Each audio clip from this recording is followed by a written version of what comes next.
Question number 6 देखते हैं। In figure A B and C are points on O P O Q and O R respectively. Figure दे रखा है हमें। इस फिगर के अंदर ए बी और सी जो पॉइंट्स है वो ओ पी ओ क्यू और ओ आर पर रेस्पेक्टिवली है। तो देखिए, ओ पी पर पॉइंट ए है, ओ क्यू पर पॉइंट बी है और ओ आर पर पॉइंट सी है। Such that A B is parallel to P Q and A C is parallel to P R. वो इस तरीके से है कि जो ए बी है, ए बी पी क्यू के पैरेलल है और ए सी पी आर के पैरेलल है। Show that B C is parallel with Q R. तो हमें ये प्रूव करना है कि जो लाइन बी सी है वो साइड क्यू आर के पैरेलल में है। बिल्कुल क्वेश्चन नंबर 5 की तरह ही है, ज़्यादा फर्क नहीं है। तो इससे जो जो ट्रायंगल्स बनते हैं उसके साथ साथ अपन इसको सॉल्व करते हैं। तो सबसे पहले अब इसमें जो पहली बात आई है कि A B is parallel with P Q, ठीक है। तो ए बी और पी क्यू, इनसे जो ट्रायंगल बनता है इसको और इसको भी स्किप कर देते हैं, तो ट्रायंगल बन रहा है पी ओ क्यू। तो सबसे पहले in triangle P O Q, तो सबसे पहले ट्रायंगल पी ओ क्यू में देखते हैं। तो पी ओ क्यू में अगर ए बी जो है वो पी क्यू के पैरेलल में है, अगर ए बी और पी क्यू पैरेलल में है तो इसका मतलब क्या हुआ कि O A upon A P equal to O B upon B Q, ठीक है। Since A B is parallel to P Q, therefore O A upon A P is equals to O B upon B Q. तो यहाँ पर आप लिख सकते हैं since theorem 6.1 या फिर बेसिक प्रोपोर्शनलिटी थ्योरम।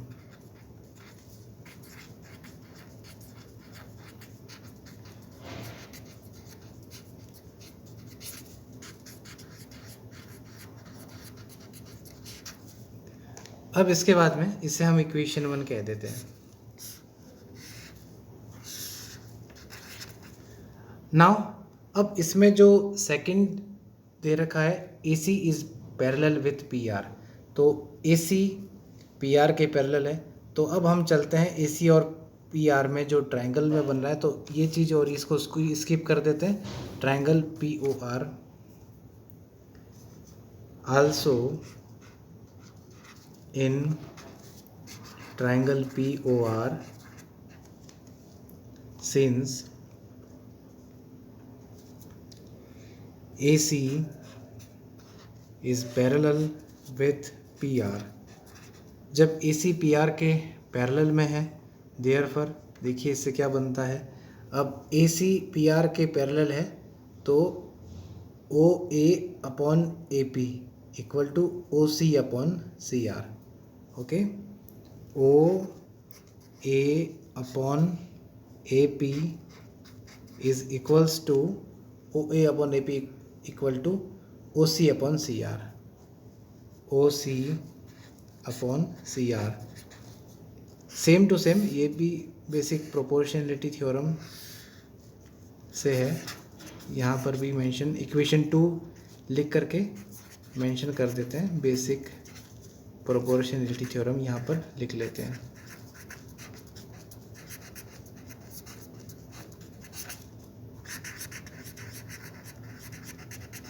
अब इक्वेशन 1 और इक्वेशन 2 में देखिए, O A upon A P equal to O B upon B Q और O A upon A P equal to O C upon C are.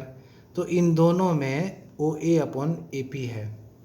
जब इन दोनों में ओ ए अपॉन ए पी है तो हम इनको इक्वल करके लिख सकते हैं और O A upon A P को हटा देंगे, एलिमिनेट कर देंगे। तो from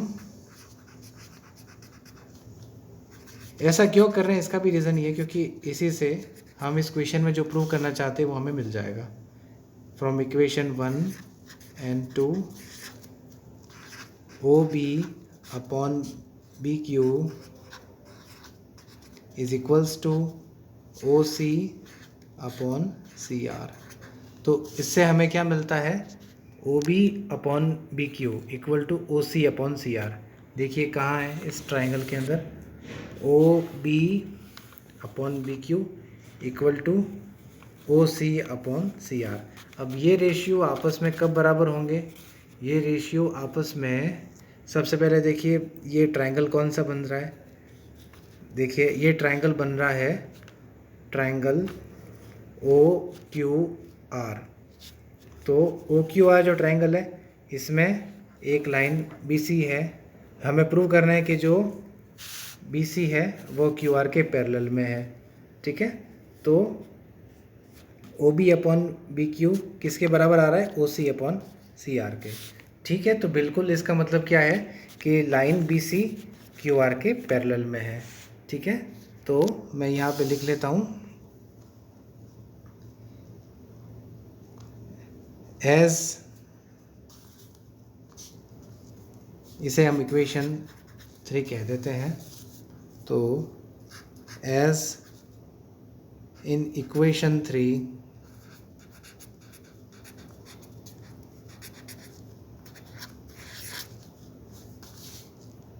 as in equation 3 it is shown। अब ये इसमें जो थ्योरम 6.2 है कन्वर्स प्रोपोर्शनलिटी थ्योरम वो यहाँ पर अप्लाई होगी। as in equation 3 it is shown converse proportionality theorem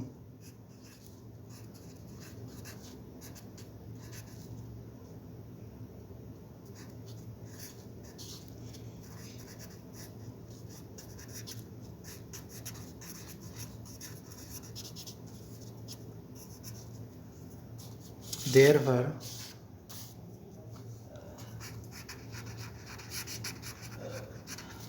in triangle, अब इसमें जो ट्राइंगल दे रखा है OQR, therefore in triangle OQR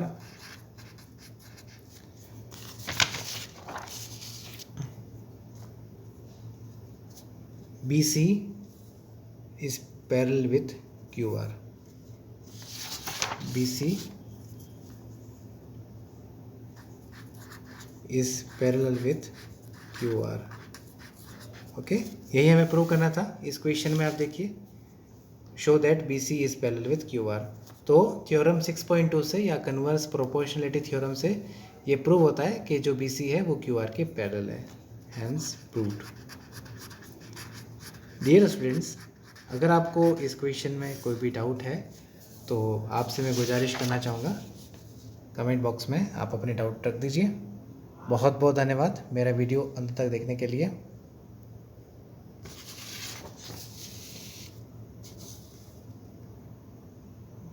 Vande Mataram.